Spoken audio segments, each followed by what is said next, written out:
Media, सच सबसे पहले सबसे तेज।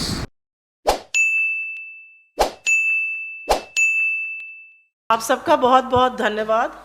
मेरा नमस्कार आप सबको।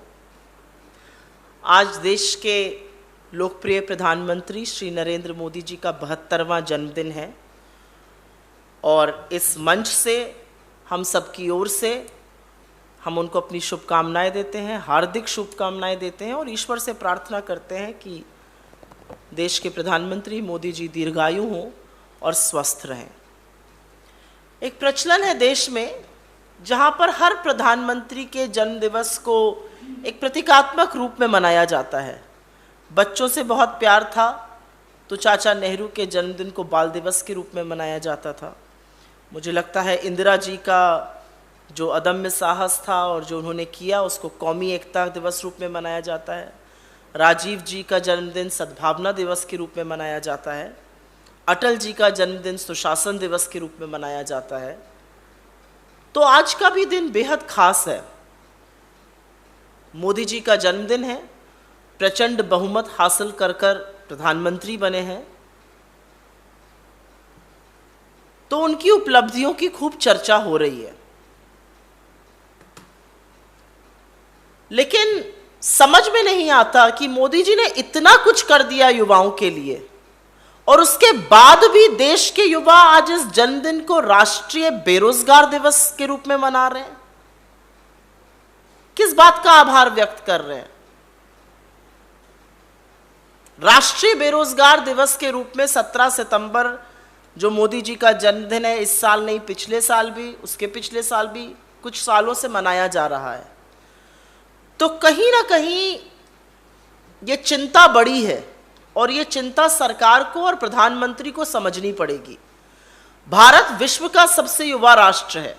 हमारे यहाँ औसतन आयु विश्व में सबसे युवा है और उसके बाद भी हमारे यहाँ कामकाज करने वाले उम्र वर्ग में 60% लोग in the working age population 60% लोग या तो काम नहीं कर रहे हैं या काम ढूंढ नहीं रहे हैं, इतने हताश हो चुके हैं। 60% लोग in the working age population, 60% are either not working और नॉट लुकिंग फॉर एम्प्लॉयमेंट। भयावह स्थिति है। 20 से 24 वर्ष की आयु में युवा बिल्कुल 42% बेरोजगार हैं। तो अगर ये भयावह स्थिति नहीं है तो और क्या होगी? और नहीं, ना आप कोरोना के पीछे छुप सकते हैं, ना आप रशिया यूक्रेन युद्ध के पीछे छुप सकते हैं, क्योंकि सच तो यह है कि कोविड का पहला केस आने से पहले हमारी आर्थिक मंदी, हमारी अर्थव्यवस्था चरमरा गई थी और बेरोजगारी 45 साल में सबसे ऊंचे स्तर पर पहुंच गई थी। हालिया आंकड़ों के मुताबिक बेरोजगारी की दर 8.3% है। एक डेवलपिंग इकोनॉमी के लिए और एक युवा राष्ट्र के लिए अगर इससे बड़ा रेड लेटर प्रायोरिटी और कुछ नहीं हो सकता है। और ऐसा क्यों है? ये युवा क्यों मना रहे हैं इसको राष्ट्रीय बेरोजगार दिवस के रूप में? मुझे लगता है वो मायूस हैं। मोदी जी ने क्योंकि वादे बहुत बड़े किए थे। अपनी इलेक्शन रैली के दौरान उन्होंने कहा था और बार बार कहा था कि मैं 2 करोड़ सालाना रोजगार बनाऊंगा। तो 8 साल बाद 16 करोड़ रोजगार बन जाने चाहिए थे। 16 करोड़ रोजगार तो नहीं बने, 22 करोड़ नौकरियों के आवेदन जरूर आए और उसमें से नौकरियां सिर्फ और सिर्फ 7 लाख लोगों को मिली। और बेरोजगारी का ये जो पहाड़ है, ये 2 विषयों से और भी ज्यादा बड़ा टूट पड़ रहा है। पहला, ये महंगाई और घटती आय के दौरान आ रहा है। जो लोग थोड़ा बहुत कमा रहे हैं उनकी भी आय घट गई है और महंगाई बहुत है, इसलिए बेरोजगारी और भी ज्यादा चुभ रही है। और दूसरा, महिलाओं पर इसका बहुत कहर बरपा है। जो लेबर पार्टिसिपेशन रेट महिलाओं का 26% होता था, वो गिर के 15% तक पर आ गया। तो क्या मोदी जी को कोई चिंता नहीं है? मुझे नहीं लगता ऐसा होगा। आंख पर पट्टी बांध लेने से सुनाई तो जरूर देता है क्या हो रहा है देश में, और उनको चिंता है, उनको रोजगार की चिंता है। ये मैं दावे के साथ इस मंच से कह सकती हूं। हां, वो चिंता एक व्यक्ति के रोजगार की है। अमित शाह के सुपुत्र श्री जय शाह जी 2019 में बीसीसीआई के सचिव बने। उनका कार्यकाल 3 साल का था, खत्म होना था, नियम के अनुसार उनको रिटायर होना था। लेकिन अब बीसीसीआई का संविधान बदला जाएगा और उनको 3 साल तक रोजगार सुनिश्चित किया गया है। लेकिन आपके बच्चों को 4 साल की नौकरी के बाद 23 साल में रिटायर कर दिया जाएगा। यह प्राथमिकता है सरकार की। सरकार की प्राथमिकता यह है कि 60 लाख सरकारी पद केंद्र और राज्यों में खाली पड़े हैं, उसके बारे में चर्चा नहीं होगी। 2-2 साल तक सशस्त्र बलों में और आर्मी में भर्ती नहीं होगी, और जब युवा रोजगार मांगेगा तो उसको 4 साल का रोजगार मिलेगा, और वो भी तब जब उसको 23 साल में रिटायर कर दिया जाएगा। यह युवाओं की चिंता है उनकी। तो ऐसा क्यों है कि स्थिति इतनी ज्वलंत है और मुद्दे पर बात नहीं होती है? आप बेरोजगारी पर बात करके, मैं चैलेंज के साथ कह सकती हूं, यहां पर दिखा दीजिए, नहीं बात करेंगे। और इसीलिए हमारे कुछ सवाल हैं। पहला सवाल यह है कि वो 2 करोड़ सालाना रोजगार कहां है? क्या वो हवाबाजी थी? क्या वो जबानी जमा खर्च था? उसके लिए आप माफी कब मांगिएगा? दूसरा, 60 लाख सरकारी पद खाली पड़े हैं। अभी मैं निजी क्षेत्र की तो बात ही नहीं कर रही हूं, केंद्र और राज्य सरकारों को मिलाकर वो क्यों खाली पड़े हैं?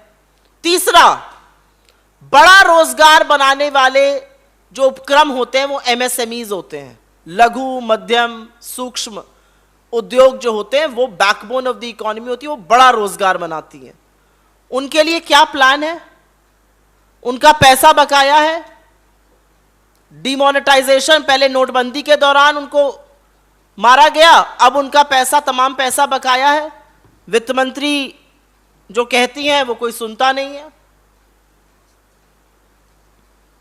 ऐसा क्यों है कि आपका महिमा मंडन तो करते हैं टीवी पर आकर निजी क्षेत्र वाले, लेकिन आप फटकारते हैं, आप ललकारते हैं, आप उनको बताते हैं कि आप श्री हनुमान जैसी ताकत है, लेकिन फिर भी वो निवेश नहीं कर रहे हैं। ऐसा क्यों है? क्या उनको आपकी नीतियों पर भरोसा नहीं है? निवेश, investment is an act of faith. If they believe in your policies, if they believe in your policy framework, they will invest. लेकिन निजी क्षेत्र आज देश में इन्वेस्टमेंट नहीं कर रहा है। 32,000 हाई नेटवर्थ इंडिविजुअल्स ये देश छोड़कर चले गए हैं। आप जो भी कहते रहिए, आप जो भी आंकड़े पकाते रहिए, अगर सारा ध्यान आपका हम दो और हमारे दो पर रहेगा तो बाकी निजी क्षेत्र कैसे, कहां, कब और क्यों रोजगार बनाएगा? और एक सवाल तो बनता ही है कि युवाओं को स्थायी रोजगार देने के बजाय ये जो 4 साल के ठेके पर आप षड्यंत्र रच रहे हैं, उसी के तहत युवा अपना प्रतिकार दिखा रहे हैं। मुझे लगता है इस देश में सबसे बड़ा मुद्दा बेरोजगारी है, महंगाई है, और उस पर चर्चा नहीं होती है। हम मोदी जी से यहां इस मंच से अपील करते हैं, आपका 72वां जन्मदिन है, आपको पुनः बधाई देते हैं। और मैं वाकई में दिल से कहती हूं कि मुझे दुख है इस बात का कि आज इस देश के युवा देश के प्रधानमंत्री का जन्मदिन राष्ट्रीय बेरोजगार दिवस के रूप में मना रहे हैं।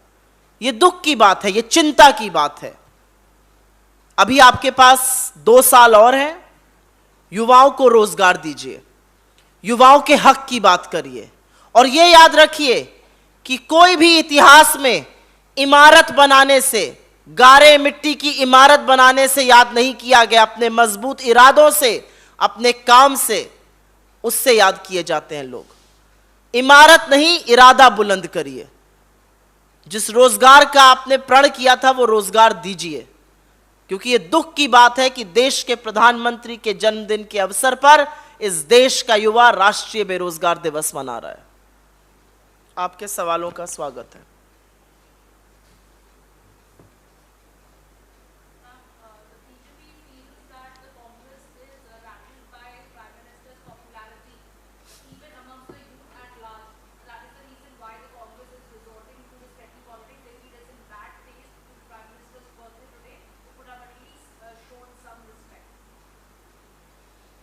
I have utmost respect for the office of the Prime Minister. I have utmost regard for the Prime Minister himself.